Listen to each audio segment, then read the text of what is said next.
Hey all, here at OS Reviews. Today we're taking a closer look at a mini Wi-Fi security cam that claims to be the smallest in the world.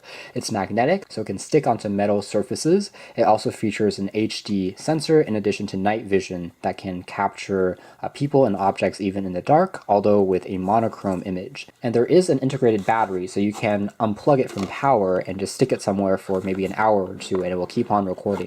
Packaging here is pretty simple. We just have the camera right on top, which we'll take a closer look at in a second. Here we have the magnetic mount. It's in the form of a suction cup, and then it has a pivot hinge on it, so you can maybe stick this onto a flat surface like a wall or on the dashboard of a car, for instance, and it will stay on there. And then this part is magnetic, so you just stick it on like that. Down below here we have just the micro USB cable for charging, as well as the quick start guide. It takes the standard micro SD card for recording video, and it does also have, again, built-in Wi-Fi, so you can download a companion app on iOS or Android to monitor content in real time. So taking a closer look at its design here, the entire camera is made entirely out of plastic, so it is very lightweight. And if we do a quick size comparison, here it is next to a standard size US quarter, so you get a sense of really how small this thing is. So again, really is the smallest mini Wi-Fi camera with an integrated battery in the world. So that's the sensor. We also have the IR bulb for night vision. We have a microphone on there as well. On the back we have the micro USB for charging, LED status lights, there's a micro SD card slot, and there are a few ventilation grills to prevent it from overheating, and the magnetic port. On the back, we can also tap on this for a few seconds to turn on Wi-Fi, because by default it will be turned off, so you can just use it as a regular kind of point and shoot camera. But with Wi-Fi on, it's obviously going to consume battery more, but you can live stream the content on the phone. The app the camera uses is called SIPC, an interesting thumbnail that says "I'm watching you." The interface is quite simple. Tap on add a device, and then you have to add the cameras manually. What you do is you enter the ID and the password, which are printed on the side of the camera in order to add it. In terms of status LEDs, there is a red light that's used for charging. It's going to stop when it reaches 100%. This flashing green light means that Wi-Fi is currently turned on. And the blue means that, again, the camera itself is turned on and ready to record video and ready to be used. So tapping on the play key, we can now see what the camera is visualizing. And we see the desk as well as the image here. The lag isn't too bad. There is a split-second delay. Of course, the closer you are to the camera when connected using Wi-Fi, the faster it's going to be in terms of latency. Right now it is flipped because we are charging it and it can't really stand upright in this orientation, but typically this is the upwards direction. You'll see the controls on top, and now the picture is upright. We also have a timestamp and date information down below. I can do things like speak because there is a microphone and a small speaker on board, so I can use it for walkie-talkie communication, so speaking to whoever is on the other side where the camera is. I can also listen, so hearing the microphone pick up the sound.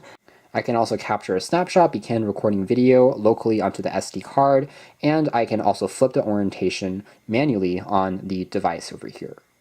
So exiting out of that, what I can also do is a playback. So playback some images or videos stored on the device's memory. Tapping on settings, I can also change things like the video resolution, whether I want a high definition or standard, if I'm lower on bandwidth. I can also take a look at the capacity that's remaining on the SD card. Right now I have a 16 gigabyte card inserted, so I have about 14 gigs remaining. Sensitivity setting is for the microphone. So there is a sound activated recording mode that you can set up so that if it reaches a certain loudness, it's going to start recording onto the memory card automatically, like any other security or IP camera we've seen before.